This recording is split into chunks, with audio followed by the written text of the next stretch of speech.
Greetings, adventure. Welcome to the D20 Academy podcast. My name is Shao Kaneshiro, and today is episode 27, Other Role-Playing Games.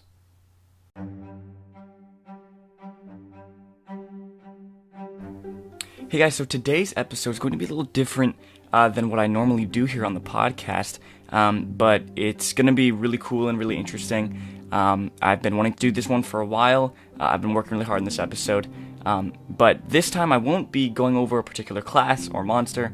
I won't be breaking down a certain aspect of the game. I won't be giving tips to DMs and players.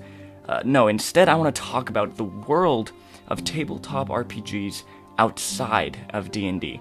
I know D20 Academy is a D&D podcast, and I will still be making D&D content for sure.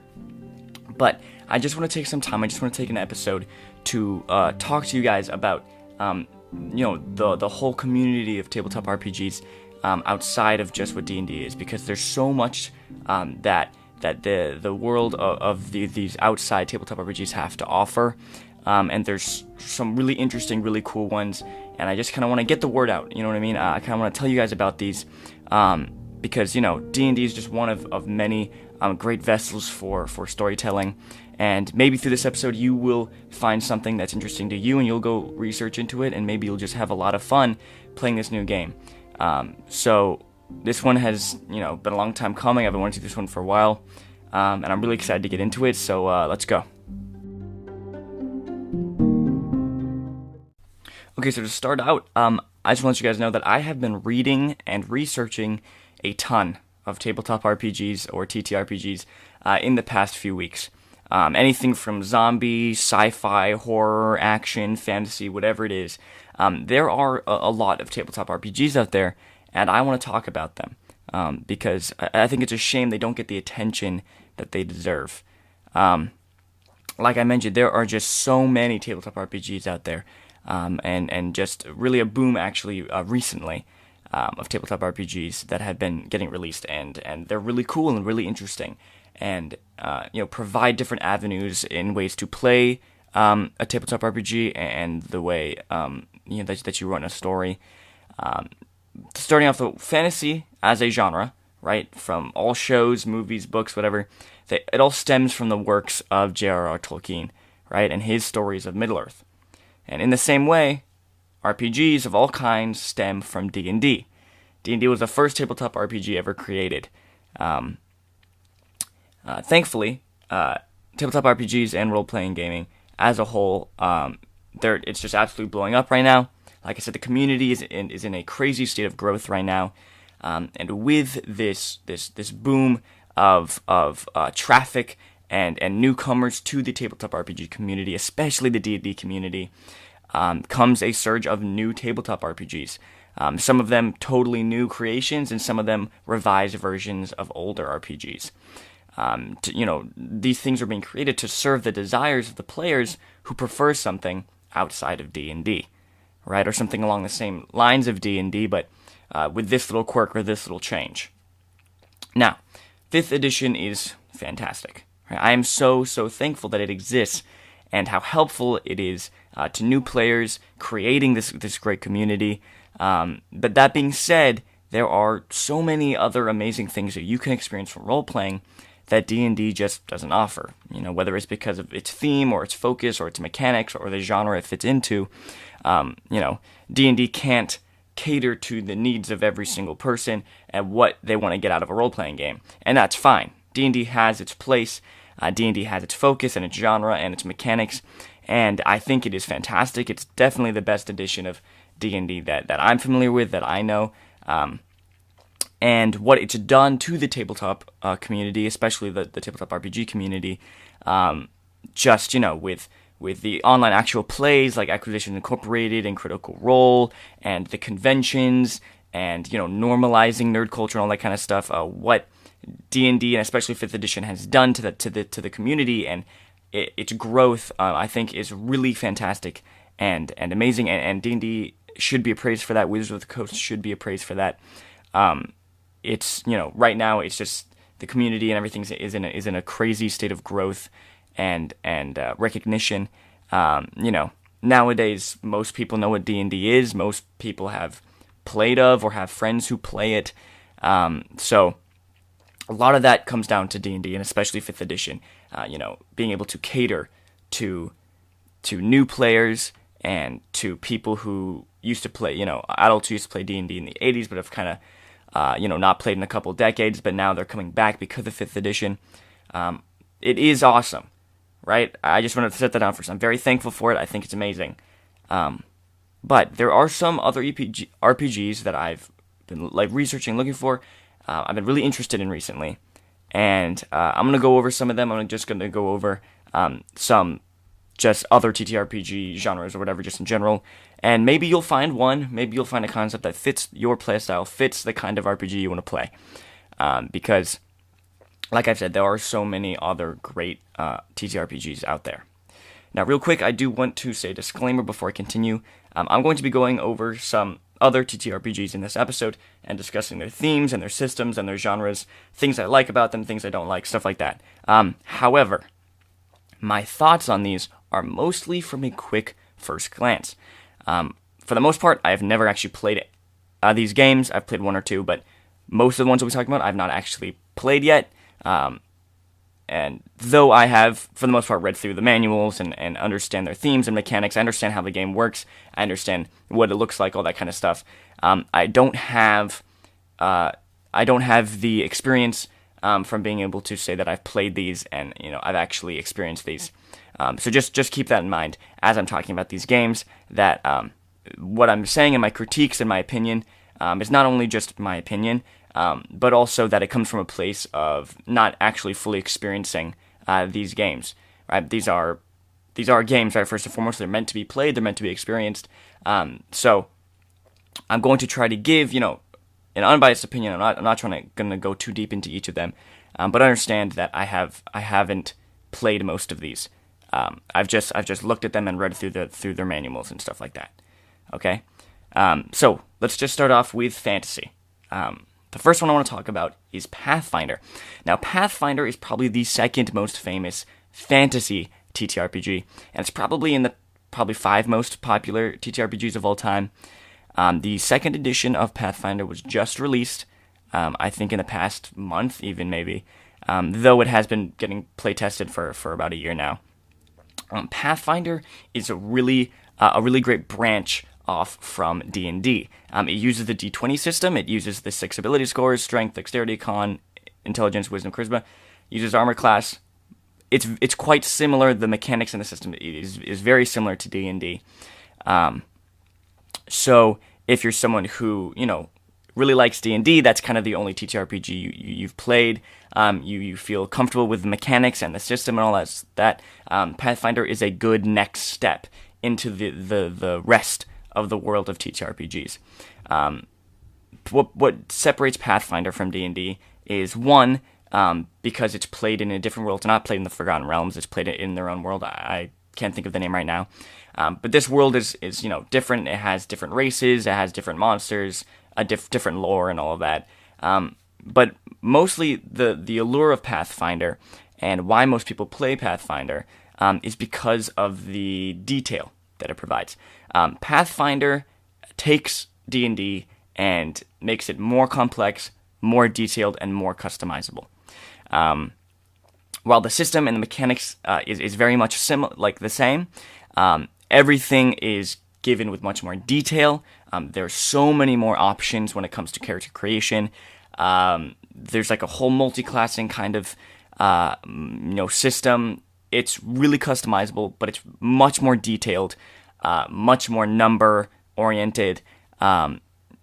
So if you're someone who loves D&D and 5th edition, especially for its simplicity, and you're not a big numbers person, you're not a big rules person, you just like role-playing, you like the experience of D&D, but you're not too into the rules and the mechanics, or you don't really need any more detail in your game, Pathfinder's probably not for you.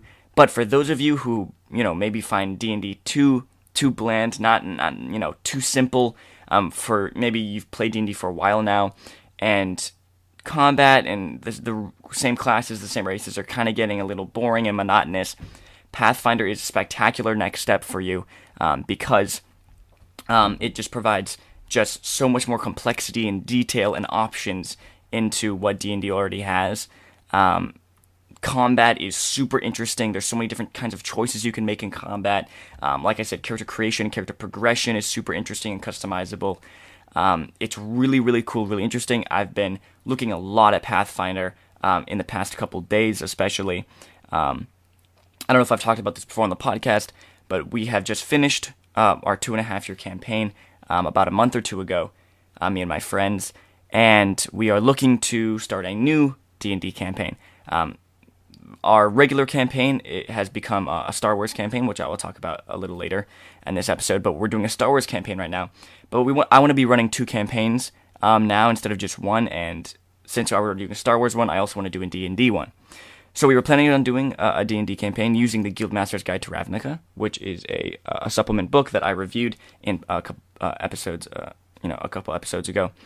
But then we stumbled upon Pathfinder, and me and the people I play with, we love D&D, we love playing it, but we also all kind of agree that it's getting a little simplistic and monotonous, and we want more detail and more customability and such in the game, and Pathfinder seems like the perfect avenue for that. So we may actually play Pathfinder, but using the world of Ravnica, using the things in Guildmaster's Guide to Ravnica, but actually playing the Pathfinder system. It's a little weird because I'll have to kind of translate some monster stat blocks and stuff like that, but I think it would really work. And so I have not actually played Pathfinder yet, but it looks like I will be playing it soon. So expect another update, whether on the Instagram or something, or on the podcast, after I've played a couple more of these games that I'm talking about here, and letting you guys know how it goes, and all that kind of stuff. So that's Pathfinder. It's definitely worth a look if you're someone who wants to, you love D&D, you love fantasy role-playing, but you want to add more detail and complexity to your game. Pathfinder is definitely a good next step for you. Go ahead and look that up. Second edition was just released. It looks phenomenal. The art's amazing. The design's amazing. Go ahead and look that up. Okay, next one I want to talk about in the fantasy genre is a game called Symbaroum. Symbaroum is a fairly recently released game. I believe it was released in 2016 by Swedish game designers. It's originally a Swedish game. And it is still a fantasy RPG. The art, the atmosphere that it provides is fantastic. The dice system isn't too far off of that of D&D. It's different. The names, like the abilities and the way the dice work, are all different from D&D, but it's not too different. There's still I think there's still a D20 system and such. It is a different kind of fantasy RPG, though. It has these nice, abstract story-based rules. It has a focus on exploration and mystery and mysticism. And it has, this whole, 100-page block in the rulebook just describing the world and the different kind of factions. I believe it's kind of set in this big, mystical forest. I don't know if it's called Symbaroum. I don't recall. This is one of the first TTRPGs I looked at. So I haven't actually looked back at this one in a couple weeks. But the art and the style is really, really cool. This kind of dark, mystical, kind of creepy atmosphere that the art and the system kind of provides. I would say the simplicity from what I've seen looks to be about that of D&D.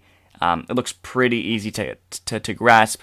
The system looks pretty simple. But it looks really interesting, and kind of these abstract story-based rules within it are also really cool. There's this whole system that has to do with what your shadow looks like, and kind of what your spirit is, and all that kind of stuff. It's really cool and interesting. So Symbaroum, Symbaroum.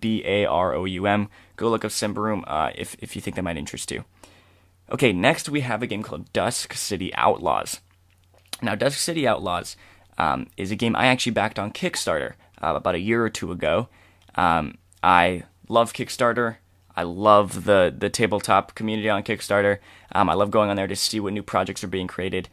Definitely, if you want to get more involved into the tabletop community, not just with RPGs, but also with board games, card games, whatever it is, Kickstarter is a great place to look. There's tons of really cool games that are being created there that you can back, that you can get all this extra stuff for. It's really great. Now, Dusk City Outlaws is really cool. It's a simple dice system, very easy to grasp, quick to grasp, and the concept is that there's no setup time. you can just take it off the shelf, break it open, and just start playing. Character creation takes like 5 minutes. GM planning takes like 5 to 10 minutes. It's super quick. You can just get right into the action. It's meant to be played in one-shot styles. So just for one night, you get together, or 1 or 2 nights, and just play through the adventure. Basically, what it is, it's a heist game set in a fantasy city, kind of based on like Venice. There's like canals, and there's like big towers. And there's like the city watch and the policing force, and everyone plays these criminals from these different criminal organizations that you get to choose, and you also get to choose your specialty, whether you're an assassin or a thief or a basher or a runner or a magician, whatever you are. You choose all this, these 2 different cards, one for the criminal organization you're part of, one of your specialty. And you put them together to create your character, and you and your friends create these characters, and you come together to pull off a heist in this fantasy world. It's really, really fun and exciting. The system they've designed is really cool. It keeps the game moving. It's very simple. It's very easy to learn, but it's extremely fun. I absolutely love the game. I've played it so much. If you are into the heist theme, if you love things like Ocean's 11, stuff like that, you are definitely going to love this game for sure. However, if you're more focused on, the D&D kind of concept of playing over a campaign, creating a character at kind of first level and getting better and better as you progress and going through adventures and all that kind of stuff, you may find Dust City Outlaws a little weird and boring. Just it's quite different. The feel is quite different from that. It's just meant to be, you create a character, you do the mission, and that's it. That's the thing. There is like rules for campaign play. I've never actually tried it out. I've just done the one shots, the one missions, and they're very fun. It's just a very fun and exciting game. So go check Dusk City Outlaws out if you haven't already. It's a really great game. Okay, next is Blades in the Dark. If you have done your own kind of research on TTRPGs, you've probably heard of Blades in the Dark before. It's gaining lots of popularity. I think it came out like 1 or 2 years ago. Now, I haven't had much of a look on this one, so my description of this one's going to be a little, not too detailed. I haven't had much of a look on it. I'm going to borrow my friend's copy, though, and read it over sometime really soon. I have read through some of a PDF I found online. It is kind of similar to Dust City Outlaws. It has a heist, it has a criminal theme, but it's darker, it's more violent, much more action-packed. It kind of has a horror theme to it. There's like ghosts and monsters and such. And it's also made for campaign play rather than one-shot play like Dust City Outlaws. It's very action-packed, very fast-moving, very exciting, and it's also very difficult. It's very challenging for the players. For players who want a real challenge and a real threat of failure and death in their RPG, Blades in the Dark is a great option for them. It has these very gritty, realistic kind of dark rules in it to make sure that gameplay is challenging and exciting, but also difficult for the players. Once again, I haven't read too much on that, so that's kind of all I have to say for Blades in the Dark. But if you want to go check that one out, then go right ahead. I've heard only good things about Blades in the Dark. Okay, the final TTRPG I want to talk about in the fantasy genre is the Witcher tabletop role-playing game. This was released fairly recently. I've looked through the PDF online. I saw it in my local game store the other day. It is pretty similar to D&D 5th edition from what I can see. One thing I want to note is the visual design of the books are not too great. After going from the crazy, beautiful, and amazing designs of the D&D books, the 5th edition books, the Player's Handbook, Monster Manual, all that kind of stuff, which are, obviously gorgeous and very high quality, well produced. This book is not totally up there when it comes to its aesthetic, but it seems cool. The combat system seems really awesome. There's rules for kind of where you hit the target, whether you can hit them in the head or chop off their arm or whatever it is. And it really incorporates the Witcher world into the mechanics.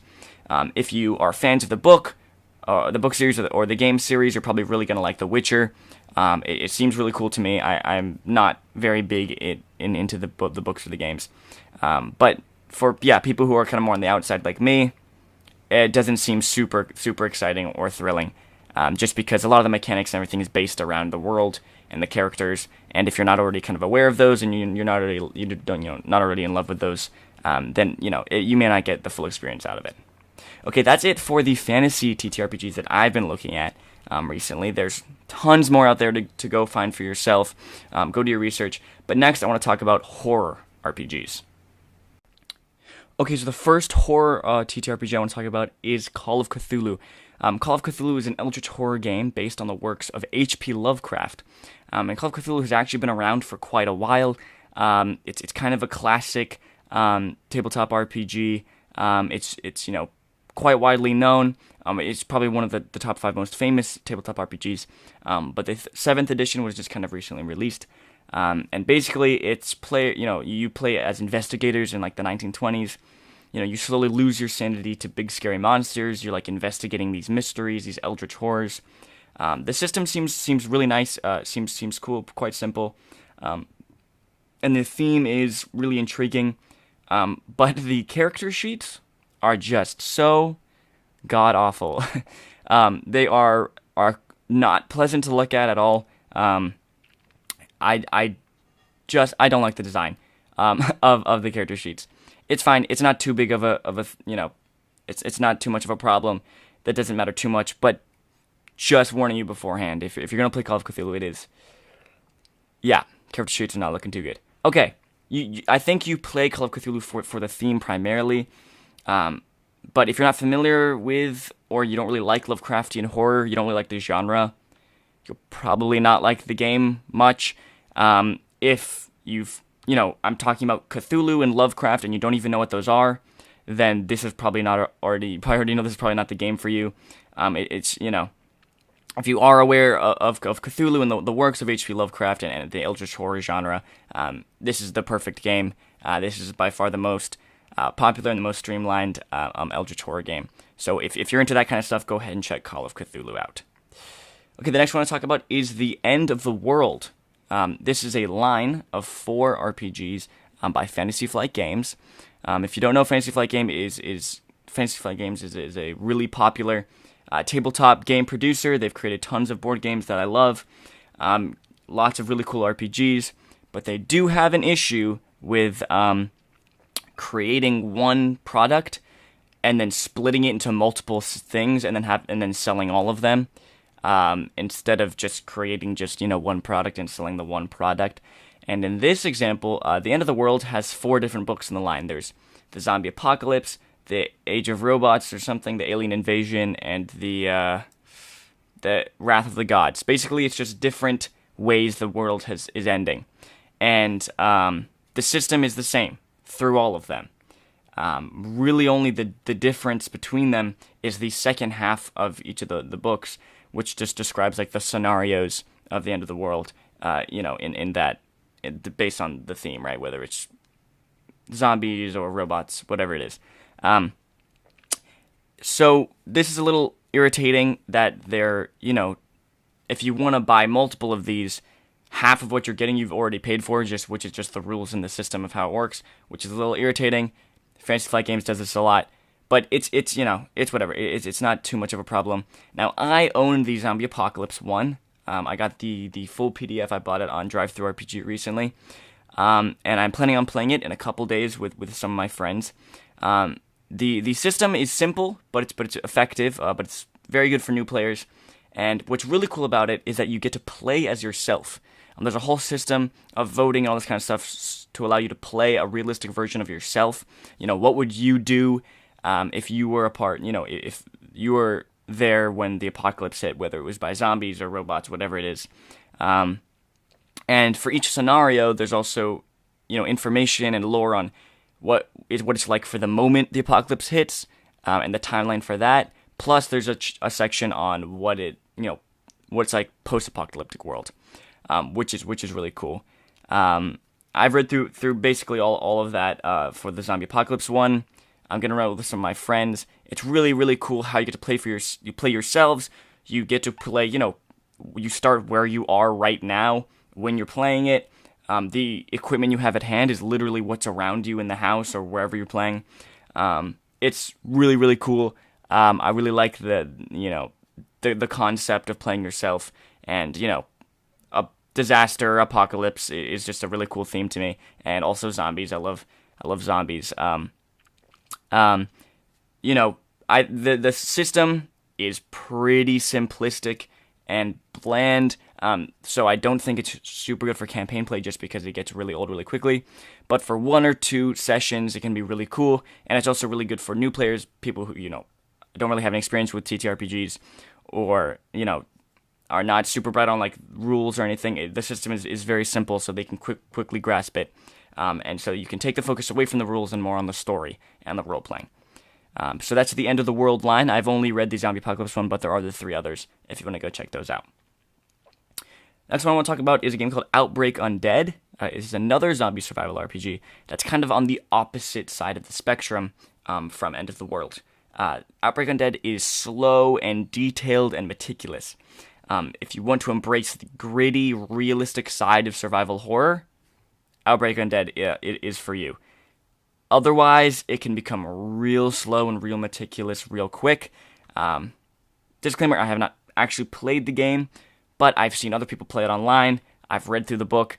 The system is really cool if you care about tracking your ammunition and your resources and your sanity, all that kind of stuff. And, playing this very gritty, realistic system. But if you're not into that, then it can come across very slow and very meticulous. So it's kind of, for this and the End of the World are kind of for different kind of players. If you're someone who cares more about the story and doesn't really care about the rules or mechanics or whatever, just wants the story and the experience, End of the World is for you.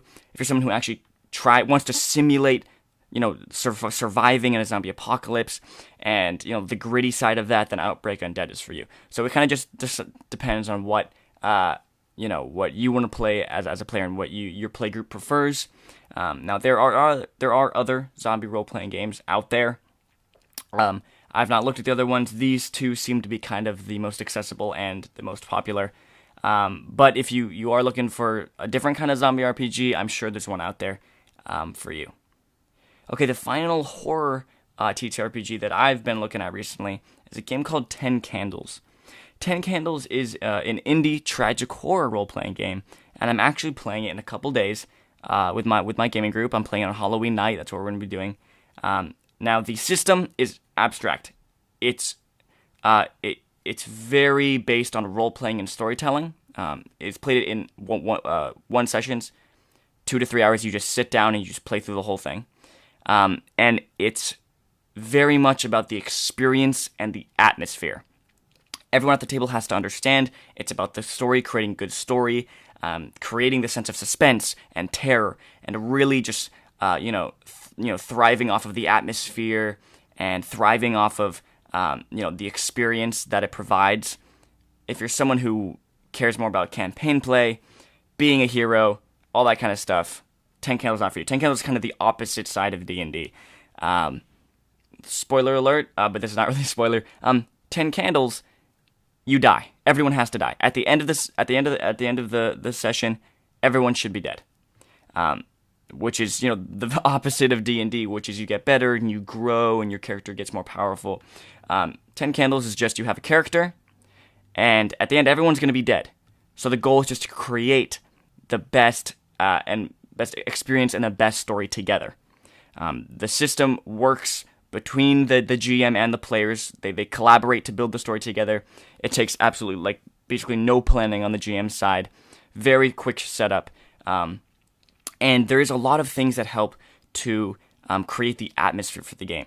The game is called 10 Candles because there are 10 candles in the middle of the table, and all other lights should be off. So you should be playing it at night with no other lights except the 10 candles. And as the game progresses, the candles will be snuffed out as hope, for survival and such for the characters is slowly diminished until finally the last candle is snuffed out and everyone is in darkness. It creates this really creepy, really intriguing atmosphere to pull people in, and it does that really well. And I can't wait to play this one with my friends on Halloween. It's going to be a really fun time. But 10 Candles, dice system stuff, super simple. It's about the story. It's about role-playing. It's about the theme of horror and suspense and all that kind of stuff. So if you want to check out 10 Candles, it looks really cool, really interesting. Go ahead and check that one out. Okay, that's it for the horror RPGs that I've kind of been into recently, and I want to look at now some sci-fi games. Okay, so there are a lot of great sci-fi role-playing games out there. The most famous probably being Shadowrun, and there's tons of different things. There's like cyberpunk kind of. There's like steampunk games. There's like space opera games. There's a Star Trek role-playing game. All this kind of stuff. So there is a lot of sci-fi role-playing games out there that I haven't really looked into. I haven't really looked into all of them. Not even the most popular like Shadowrun or Cyberpunk. But if you really care about the sci-fi genre and you really want to get into the sci-fi genre, do your own research for sure. I haven't really looked at much into sci-fi games myself, and I know there's tons of other great, amazing ones out there that I'm not going to talk about today.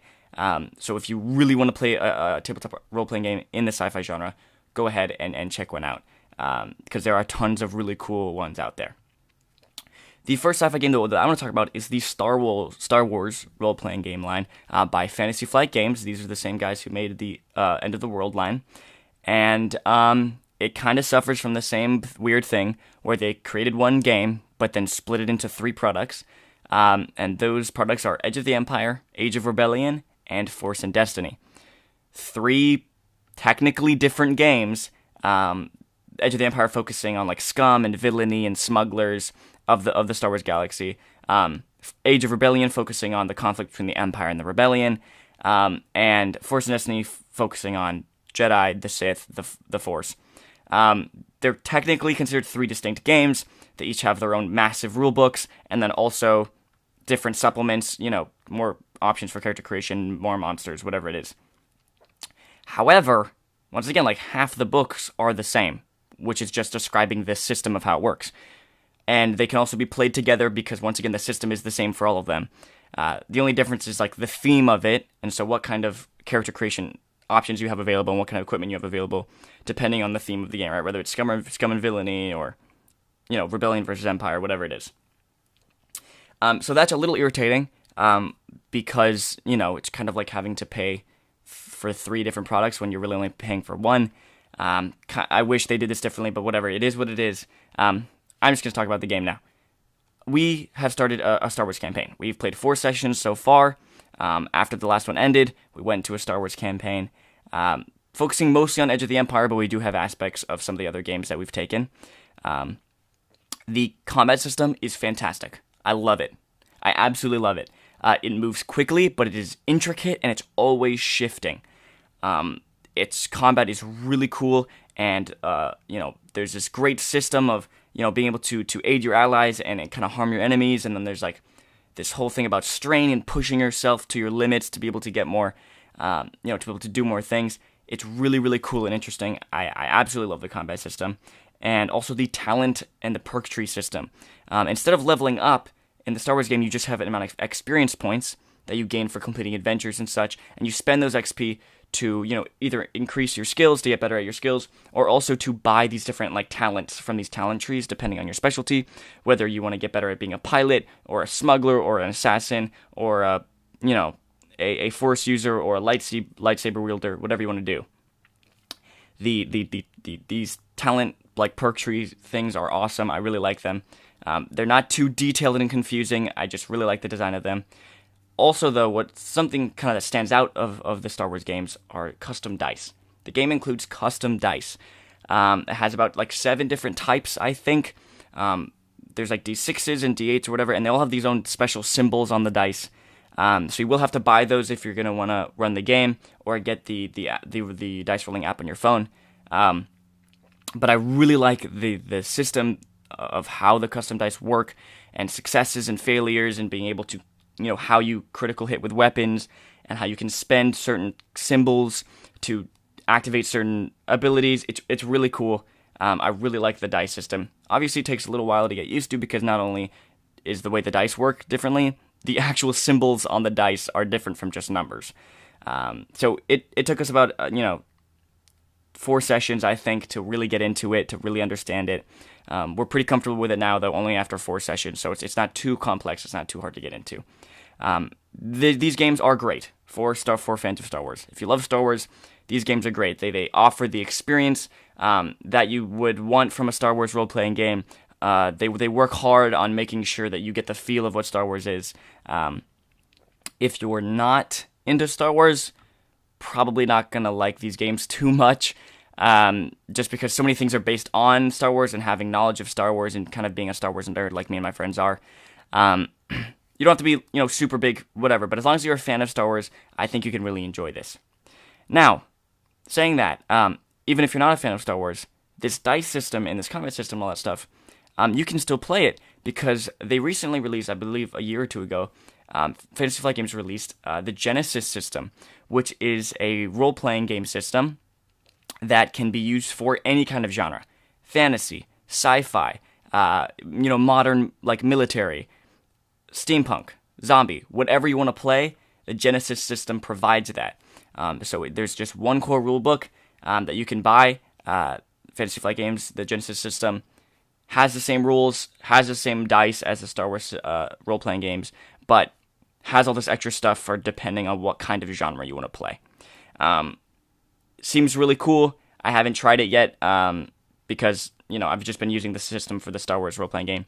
But if you want the cool intricate combat system and the cool dice and all of that, the Genesis system is really cool because it has lots of variability and versatility depending on what kind of genre you want to play your game in.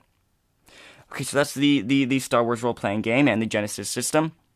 The Star Wars role-playing game is one that I have played and I do have experience, and I really am enjoying it so far. The next one I want to talk about is Numenera. Numenera is really interesting. It's kind of like a blend between sci-fi and fantasy. The dice system, though, is very fresh and intriguing. It's very interesting. It's kind of like a D20 system. It's simplistic and fast, but the way it works is really interesting. I'm not going to get into it right now, but kind of every character has these different pools that they can spend points from depending on how strong they are, how quick they are, how smart they are, and spending these pools kind of like modifies the roll. It's really interesting. Go check it out. It's really interesting. But Numenera is kind of built on the theme. If you don't really care for the theme or the genre, it's not really going to work. Basically, it's sci-fi fantasy, so like you can play an elf or you can play whatever, but you're like a fantasy character, but there's like sci-fi things around you. There's like robotics and technology, and it's just a really interesting theme. Just like look up Numenera, look up the rulebook or the art, you'll get what I mean. It seems like a really, really interesting and really cool theme and world to play in. And also character creation is really cool. It's simple. This game is actually quite simple, but the way character creation works, I'm not going to get into it here though, is really cool. It makes sense. It's really easy for new players. I love the way the character creation works in this game. I'm really just curious to see how the game plays. I may run Numenera, one of these days. Doesn't look like I'm going to be running anytime soon, though, just because there's so many other games I want to try out and stuff before Numenera. But if you kind of want this sci-fi fantasy blend, if you want more of a simple rule set, but, a really cool character creation process and all that stuff, go check out Numenera. It looks really cool. Just looking up the rulebook or the art, once again, can give you the idea of how the game is and how it feels. And if that's something that interests you or intrigues you, go ahead and check it out.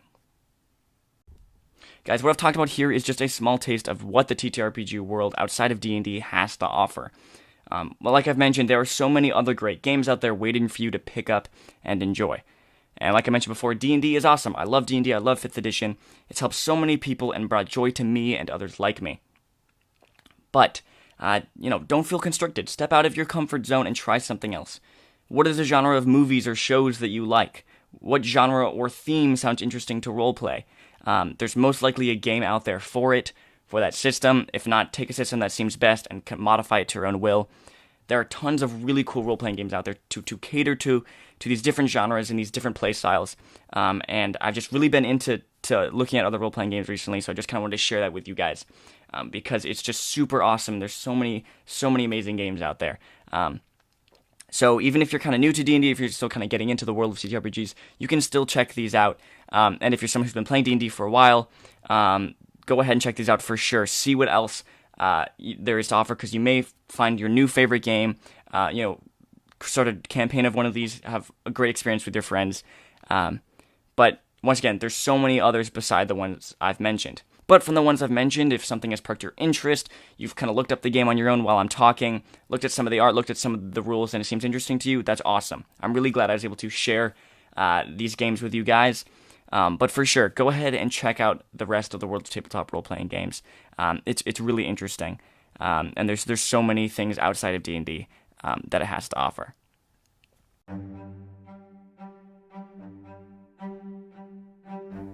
Okay, guys, that brings us to the end of today's episode. Thank you so much for listening. I had a blast making this one. I've been wanting to share with you guys my love for all these other tabletop RPGs because I've just been looking at and researching them recently. So this one was a lot of fun to make. Thank you guys so much for listening. Once again, guys, if you want updates and news on how the podcast is going, you want an input on what happens in podcast episodes in the future, all this kind of stuff, because D20 Academy is also branching off from not just becoming a podcast. It's going to become a full-on brand. I'm working on products and stuff for it. Tons of work is being made on D20 Academy. If you want to keep up with that, if you want to be a part of that, go ahead and follow it on Instagram at D20_Academy for all that kind of stuff. And tomorrow is the D20 Council on Instagram Live. I will have a session with you guys where we just talk about, kind of review the past few episodes, all that kind of stuff. It's going to be a lot of fun. You guys will be able to give me your input of things you like and don't like about the podcast, things you want to see in the future, all that kind of stuff. D20 Council, that's tomorrow, Wednesday, right, October 30th. So if you can make it, that's awesome. If not, it's 2 p.m. Hawaiian Standard Time. No problem, but thank you guys so much for listening, and have a great day.